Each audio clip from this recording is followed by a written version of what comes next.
मिरचीचा तोरा मुळ्या पाणी कडू तरी रंग गोरा गोरा तुझा मिरचीचा तोरा तुझा रंग गोरा गोरा तुझा मिरचीचा तोरा तुझा रंग गोरा गोरा हे मोरे काकडीचा बांधा तुझा मिरचीचा तोरा मुळ्या पाणी कडू तरी रंग गोरा गोरा लिंबा पाणी पाणी तुझी मीठ पाणी ओठ टप्प्याचे गाल तुझे भेंडी वाली बोट काळजात मंडई तू मांडशील काय राणी माझ्या मळ्यामध्ये घुसशील काय डिपारडी पांगडीची बारडी पांग हिरी बारडीची बारडी पांग डिपारडी पांगडीची बारडी पांग हिरी बारडीची बारडी पांग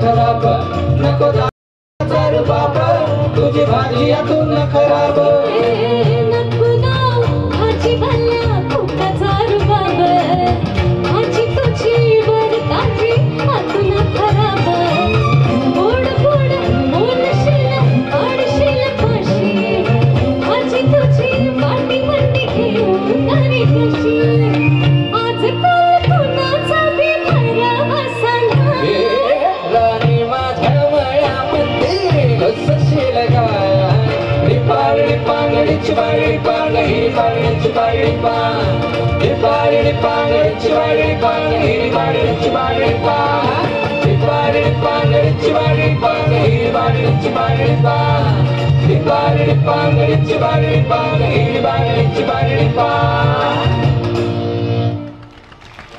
पिंजरा या चित्रपटातलं गीत निरंजन सादर करतोय.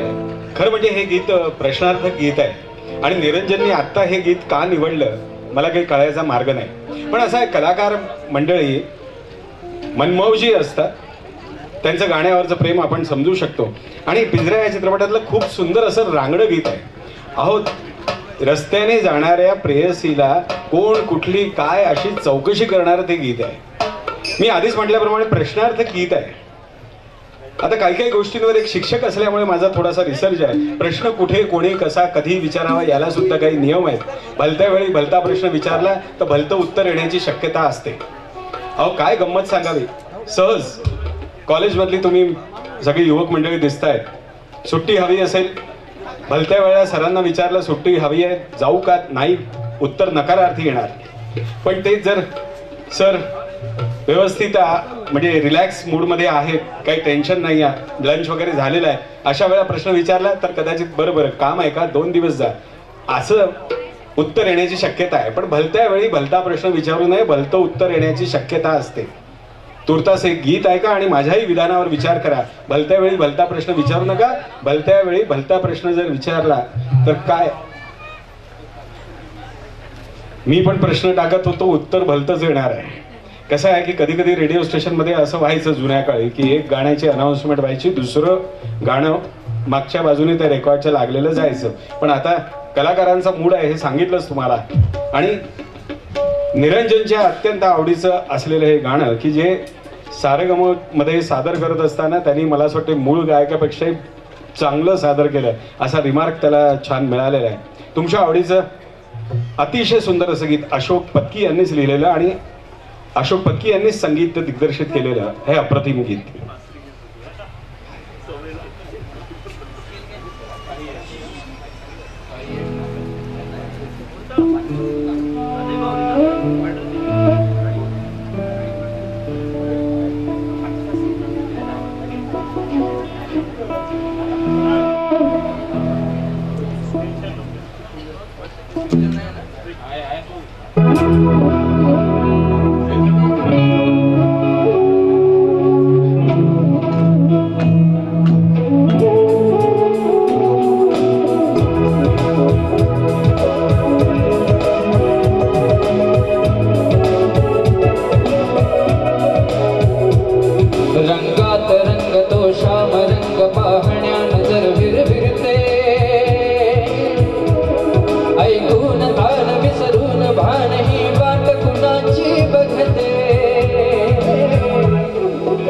रंगात रंग तो श्याम रंग पाहण्या नजर भिरभिरते ऐकून तान विसरून भान ही वाट कुणाची बघते त्या सप्त सुरांच्या लाटेवरून साथ ऐकून होय राधा हे बाबरी घरीची राधा हे बाबरी राधा हे बाबरी घरीची राधा हे बाबरी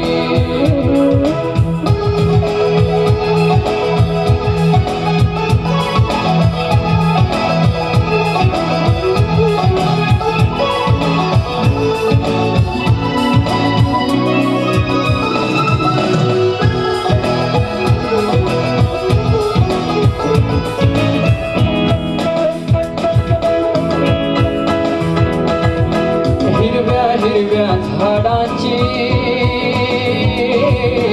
पिवळी पाने झुलताना चिंब चिंब देहावरुनी श्रावण धारा झरताना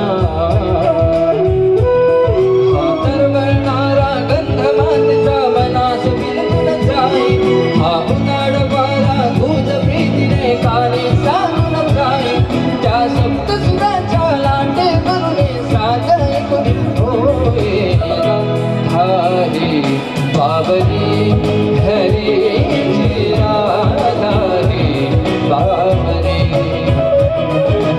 राधा हे बाबरी घरीची राधा हे बाबरी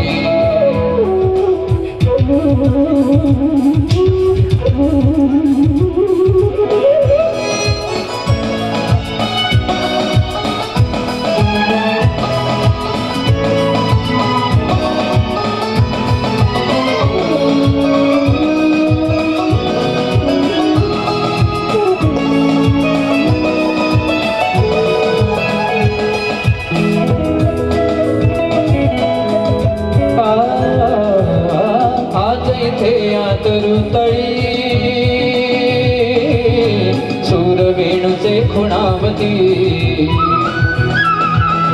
तुझ सामोरी जाताना का पाऊले घुटमळती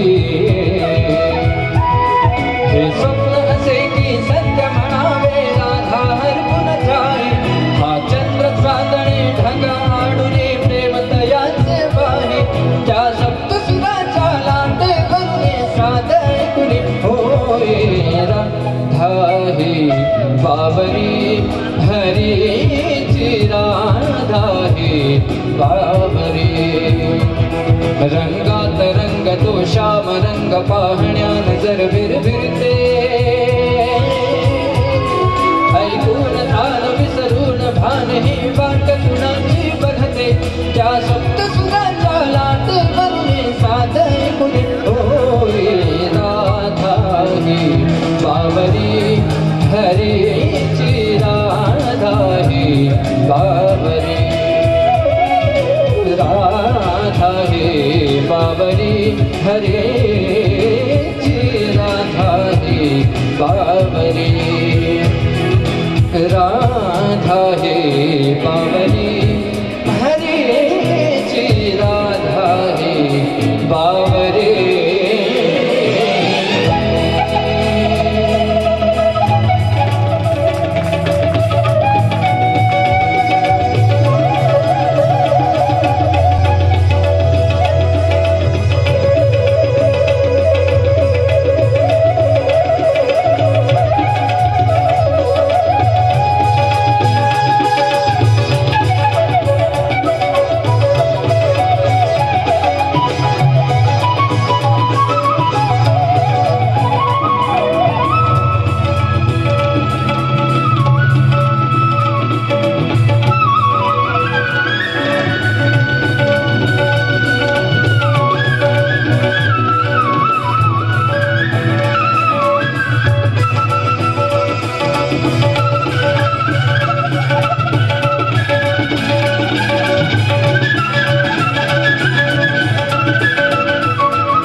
धन्यवाद दर्शक मित्रांनो.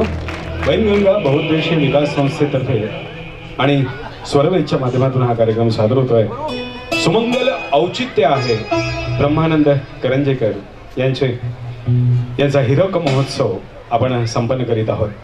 मला असं वाटते 61 वर्ष लागलेलं दिसतंय असं सांगताय म्हणून विश्वास ठेवायचा, नाहीतर त्या व्यक्तिमत्वाकडे पाहून असं वाटतंय की आकड्यांची अदलाबदल करावी. 16वं वर्ष संपायचं आहे इतका उत्साह या व्यक्तिमत्वात दडलेला आहे आणि म्हणूनच आणि तसंच त्यांनी राहावं एव्हरग्रीन. 61 कशाला, 100 सुद्धा याच दमानं पार करावी. कार्यक्रम सादर करण्याकरता आम्हीच असावं अशी ईश्वरचरणी दुहेरी प्रार्थना करतो. या ठिकाणी उपस्थित असलेल्या कलावंतांची ओळख करून देतो, ज्यांच्या समर्थ नेतृत्वाखाली स्वरवेद आपल्यासमोर निरनिराळे कार्यक्रम सादर करीत असतो. खरोखर नागपूरकरांकरता अत्यंत अभिमानाची गौरवाची गोष्ट आहे की संगीत हे दालन स्वबळावर सर्वसामान्यांकरिता. पूर्वीच्या काळी एक असायचं की धर्मशाळा असायच्या आणि थकला भागलेला पांथस्थ तिथे यायचा. तिथे श्रमपरिहाराकरता सगळ्या सोयी असायच्या, म्हणजे पाणी प्यायची सोय असायची, स्वयंपाकाची सोय. तसंच ही स्वर पाणपोई वैदर्भियांकरता विना अपेक्षा उपस्थित करणारे आणि बांधणारे म्हणून ॲडव्होकेट भानुदास कुलकर्णी यांचा गौरव करावाच लागेल. ते आज या ठिकाणी उपस्थित आहेत, आपल्याची स्वागत करतायत. त्यांच्या बाजूला त्यांचे सत्शिष्य श्री सचिन बक्षी या ठिकाणी उपस्थित आहेत, की ज्यांच्या तबला वादनाबद्दल काय बोलावं. पंडित सुरेश तळवलकर यांचे शागिर्द आहेत ते, आणि कुठलाही शास्त्रीय संगीतातला कलाकार येऊ सचिनजींची साथ असली की गाणारा गात राहतो, हे सत्य आहे. ढोलकीची संगत करतायत श्री पंकज यादव. ऑक्टोबरची धुरा सांभाळत आहेत श्री सुभाष वानखेडे. मेलोडी सेक्शनकडे येऊया. प्रसन्न वानखेडे गिटारची साथ करतायत. अक्षय आचार्य आणि महेंद्र ढोले सिंथेसायझरची संगत करतायत. आणि ज्यांनी आपली सुंदर अशी झलक दाखवली, स्वरांवरचं प्रभुत्व दाखवलं, नागपूरचे कान्होबा श्री अरविंद उपाध्ये. कलावंतांची ओळख झालेली आहे. साऊंड इंजिनियर आहेत श्री मोरे बंधू. नागपुरातली प्रसिद्ध अशी साऊंड इंजिनिअरिंगची संस्था आहे आणि हे साऊंड बॅलन्सिंगला असले की आमच्या चुनरीवर कधीही डाग लागत नाही, हे खरोखरच फार मोठं सत्य आहे. आणि या सर्व सुरेल यात्रेकरूंच्या पालखीचा मी मात्र असूर किशोर गलांडे. कार्यक्रमाचा उत्तरार्ध आपल्यापुढे सादर करतोय. शास्त्रीय संगीताचा बाज असलेले अप्रतिम असं गीत यमन रागाची बंदिश आहे आणि श्रीनिधी आपल्यापुढे ते गाणं सादर करणार. त्यानंतर SD बर्मन यांची एक सुंदर कामगिरी की ऑर्केस्ट्रेशन काय असतं, म्हणजे या गाण्यावर ते गीत सुंदर असं दिसणार आहे. सुरुवातीला यमन रागातले बांधलेलं ती कव्वाली आहे, दिल ही तोय या चित्रपटातली, ती सुरुवातीला ऐकूया आणि मग ऑर्केस्ट्रेशन काय प्रकार असतो याची झलक आपल्याला दाखवणार आहे. श्रीनिधीचा स्वर.